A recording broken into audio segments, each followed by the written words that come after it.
Hello, my name is John Harris. I'm the chairman of the Lauderdale County Democratic Party, and I've served in that capacity for more than 20 years. During that time, we've always been blessed with having highly qualified candidates in the Democratic primary. Today, I'd like for you to meet first Augie Hendershot, who is a candidate for the Democratic nomination for Sheriff of Lauderdale County. Augie, it's good to see you. Good to see you, John. Thank you. And I wonder if you'd start off by telling us something about yourself. Number one, most important thing is that I'm a man grounded by my faith. I'm a Christian. I'm 47 years old. I'm married to Jennifer Hendershot, who's from Lexington, and we're very proud and love our children and grandchildren very much. We spend a lot of time with our family, and some of the best times we have is when our home's just full of our children, and we enjoy fishing with them, and I take some of my sons hunting, and we just enjoy life. And that's just us in a nutshell. And where do you live now? I'm currently residing in Lexington. All right, well, tell us about your law enforcement experience. Okay, well, John, I started in 1989, about 25 years ago, as a deputy sheriff. And one of my first responsibilities there was to develop and establish a domestic violence unit, and worked from there to investigator. And actually in 1997, I worked and solved my first homicide. And in 2002, we competed nationally with my Canine King, and we competed against some of the top dogs in the nation, and actually coming within the top 1/3 of the whole nation. Currently, I'm the longest tenured police chief in Lauderdale County. I've been police chief now in Lexington for 15 years. I sit on the district attorney's child death review board. I'm a certified chief of police, and I'm also certified as a law enforcement executive, at which time almost 2,000 police chiefs had tried to attain it, and I was only the 34th one to ever do so. I'm president of the Shoals Area Crime Stoppers, and I also belong to the board for the Victim Service Providers. I write grants. I have received many grants over the years, almost $300,000 worth, where we've bought forensics equipment, cars, early warning signs that goes on the side of the city hall, LED displays. I write policies, enforce policies, and really my reputation speaks for itself. So it sounds like you've got a lot of good experience in law enforcement. How do you see that experience translating and being helpful to you when you're elected sheriff? Well, John, we need leadership and we need experience in there from the beginning.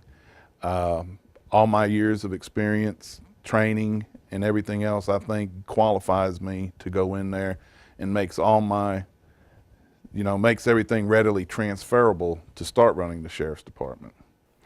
So one of the duties of the sheriff, as you know, is to issue concealed carry permits. And when you're elected sheriff, how do you see yourself in doing that job with respect to the Second Amendment? Well, Second Amendment issue's always been, I think, a hot topic for a lot of people. And as I started my campaign, I noticed a lot of Second Amendment groups that I didn't even know existed were calling me up, wanting to talk to me or asking me the same thing. But I'm going to tell you a little story real quick. In 1999, I stopped a vehicle for running a stop sign. The driver got out and I arrested him for DUI. Well, when I went to get the passenger out, he pulled a pistol on me. We got into a shootout. We exchanged over 67 rounds. Well, I had run out of bullets, and this guy had pulled out a Mac 90, which was an AK-47 look-alike, with a 100-round drum on the bottom of it. So naturally, I was outgunned at that point.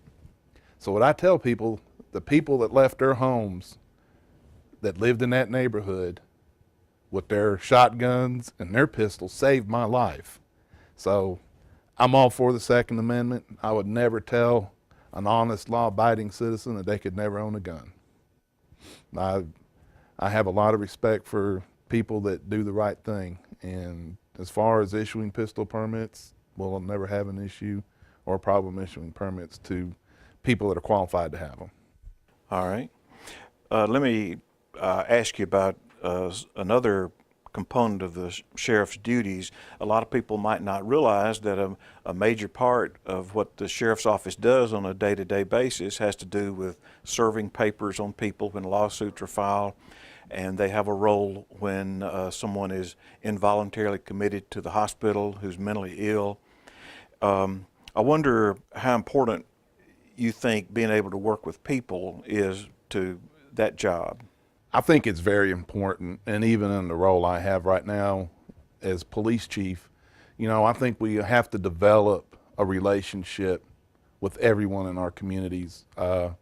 It helps us in the long run. I go from business to business, visiting business owners or the banks. I stop and just talk casually sometimes with people on the streets. That's how we know what their concerns are, what their issues are, because if we don't get out and we don't meet the people, we don't know what their concerns are, what they feel they need to be protected from, and that's how we can develop what type of patrol tactics and stuff we need. Yes, sir, I think it's important that we get to know everybody, and especially when it comes to serving civil papers. And the last question I've got for you is, I'm sure you've thought about some changes you might like to make in the sheriff's office, how things are done. Tell us about some of the things you might want to change in your first term as sheriff. Well, John, I've been working on this from the very beginning. I have a plan we've been working on. I don't want to get elected, just sit back and say, well, what do I do now, or just try to wing it. We want to bring back honesty and trust to the sheriff's department and spread those values. We want to have a sheriff's department that everybody can be proud of.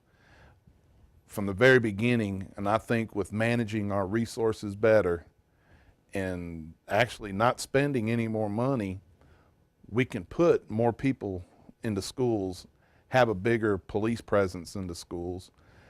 I would like to start a Marine division. This county is bordered by water on the whole southern side from one end to the other, and we don't even have a boat.